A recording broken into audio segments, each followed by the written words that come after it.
Hi hello ಎಲ್ರಿಗೂ ನಮಸ್ಕಾರ. ನಾನು ನಿಮ್ಮ ಪ್ರೀತಿಯ ಜಗಪತಿ ಬಗ್ಗೆ ಮಾತಾಡ್ತಾ ಇದ್ದೀವಿ.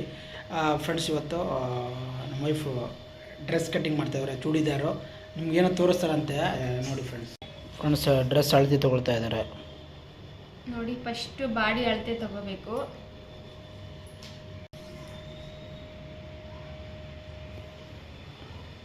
ಲೆಂತು 42 ಇದೆ.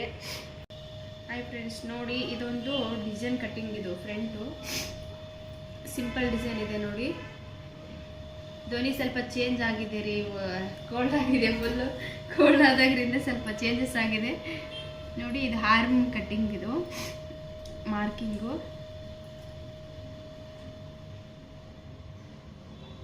ಇದರಲ್ಲೇ ಡಬಲ್ ಹಾಕ್ಕೊಂಡಿದ್ದೀನಿ ನಾನು.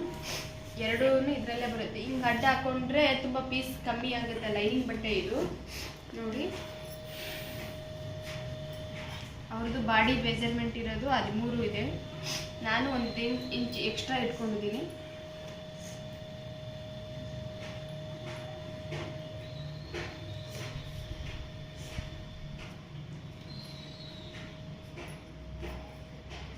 ನೋಡಿ, ಡ್ರೆಸ್ ಕಟ್ಟಿಂಗ್ ಮಾಡಬೇಕಂದ್ರೆ ಸೇಮ್ ಮಾರ್ಕ್ ಆಗಬೇಕು. ಇಲ್ಲಿಂದ ಇಲ್ಲಿಗೆ ಕೆಲವೊಬ್ರು ದಪ್ಪ ಇರ್ತಾರೆ, ತೆಳ್ಳಗಿರ್ತಾರೆ.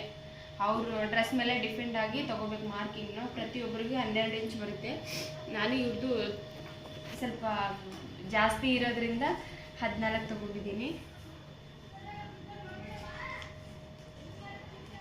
ನೋಡಿ. ಬ್ಯಾಕು ಕೂಡ ಇಲ್ಲೇ ಇದೆ. ಬ್ಯಾಕು ಆಮೇಲೆ ಕಟ್ ಮಾಡ್ಕೊಂಡು ಹಾಕೊಳ್ತೀನಿ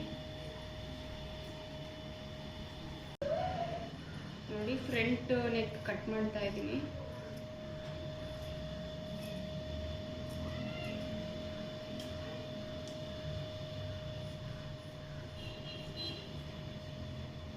ನೋಡಿ, ಕೊಳ್ಳು ಡಿಸೈನ್ ಈ ಥರ ಬರುತ್ತೆ.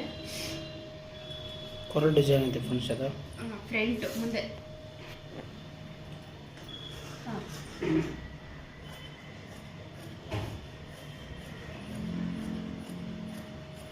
ಬೇಕಂದ್ರೆ ಹಂಗೆ ಗೊತ್ತಾಗ್ಲಿಲ್ಲ ಅಂದ್ರೂ ಕೂಡ ಅವ್ರ ಡ್ರೆಸ್ನ ಮೇಲೆ ಹಾಕಿ ಆ ಡ್ರೆಸ್ ಹೆಂಗಿದೆಯೋ ಹಂಗೆ ಮಾರ್ಕ್ ಮಾಡ್ಕೋಬೋದು ಕೂಡ, ಅದನ್ನು ಬರುತ್ತೆ.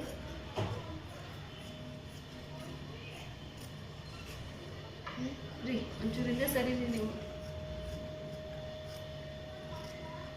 ನೋಡಿ. ಇದು ಫ್ರಂಟು ಬ್ಯಾಕ್ ಎರಡು ಮಿಕ್ಸ್ ಇದೆ. ನಾನು ಫ್ರಂಟು ಇನ್ನೊಂದು ಸ್ವಲ್ಪ ಕಮ್ಮಿ ತೊಗೊತೀನಿ, 1/2 ಇಂಚು ಮಾರ್ಕ್ ನೋಡಿ. ಫ್ರೆಂಡ್ಸ್, ಇದನ್ನ ಲೈನಿಂಗ್ ಬಟ್ಟೆನ ಮಾರ್ಕ್ ಮಾಡಿಕೊಂಡು ಲೈನಿಂಗ್ ಬಟ್ಟೆ ಅಳತೆ ಮೆಜರ್ಮೆಂಟ್ನ ಲೈನಿಂಗ್ ಮೇಲೆ ಮಾರ್ಕ್ ಹಾಕ್ಕೊಂಡಿದ್ದೀನಿ. ಲೈನಿಂಗ್ ಬಟ್ಟೆನೇ ಡೈರೆಕ್ಟಾಗಿ ಮತ್ತೆ ಈ ಪೀಸ್ ಮೇಲೆ ಹಾಕ್ಕೊಂಡಿರೋದು ನೋಡಿ.